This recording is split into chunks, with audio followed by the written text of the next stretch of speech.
Welcome to the American Small Business Institute. I'm here with Stephen Semple. And today we're going to talk about data and analytics as it relates to cause and effect. Or as Stephen put it, correlation versus causation. Yes, okay. Post hoc ergo propter hoc. Yeah, something along that lines. All right, so what's our story? Well, we've been doing a lot of videos on putting together dashboards and collecting data and things along that lines, which is all excellent. We want to have data. We want to know what's going on in our business. But one of the most common problems I see is people will mistake correlation with causation. So in other words, they'll see two things happen, or they'll see one thing happen, boy, I changed this, and then this happened, right. So therefore, this was the cause. Right. And it may not be. It may not be the cause. It may just be those two things are happening at the same time. It may be that there's a third element outside of your business that's actually creating the cause. Like someone on the phone started asking a different question all the time, and right. Now people are actually going to the website. Right, well, one of my favorite ones is let's picture you're in the wine industry and you're selling Merlot. Right.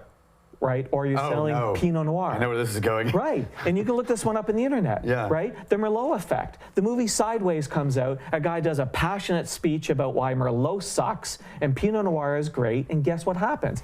Pinot sales go up. Now, if you had launched a brand new campaign at that time, you'd be going, woohoo! We did it! We did it! And if you hadn't watched the movie, which a lot of people hadn't because it was not a blockbuster. It wasn't, but it's been well documented because companies that did know advertising around that time had a lift. It's been really well documented that affected the entire industry. So if you had, created a brand new campaign, you go, we found the secret sauce. This campaign is killer. Meanwhile, no. So how do you know? I mean, because the whole point of analytics in my brain was to tell you what happened. Right? That's the whole point, to tell me what happened. Right. So how do I know what to highlight and what to not highlight? Excellent. Let's go old school.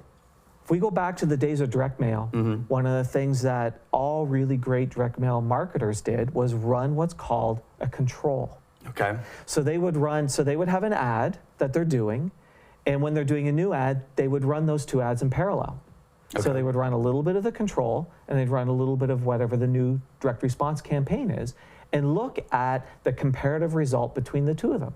Because if something like the Pinot effect came along, you would get a lift in both campaigns. Okay. And you go, holy crap, it's not the campaign, it's something else going on. I don't know what it is, but there's something else going on. Just like if you were running a Merlot campaign and you got an ass kicking, you would get it on both of them. Right. And really the question is, what is a comparison between the two? Because then that would actually tell you which one's the better campaign. So what if you're doing things like sending people to your homepage? Right. How would you do a comparison on that to understand that this bump from traffic right after you launched this thing really was because of the marketing that you did? I could run two homepages. I could have my existing homepage, and I could run a test on the new homepage and drive traffic to both. Okay. And see with which just a slight different little URL tag or something? Right, yeah, and see which, so then my existing homepage is the control. I know how it's working. I can compare it to the new homepage. I can run, when I'm running AdWords, I should always keep a couple of the AdWords from an old campaign running. Right. Just even if it's just a little bit of it, because then it gives me an idea, is there something else going on that creates a lift? So it seems like this happens all the time. It seems like what you are suggesting is that to use data wisely, there always needs to be like a Venn diagram of campaigns. Yes. No matter what you're doing, whether it's web building, AdWords, direct mail, anything, there just needs to always be a Venn diagram of old and new. Side by side. Absolutely, if you can. Now, I'm also practical. I know sometimes the size of a campaign that you run, you can't run a control and the other, which then just means you always have to be a little bit suspect. A little skeptical. And don't always immediately go to, oh, this caused this. And what I found is if you're always challenging that, often you can come up with the right answer.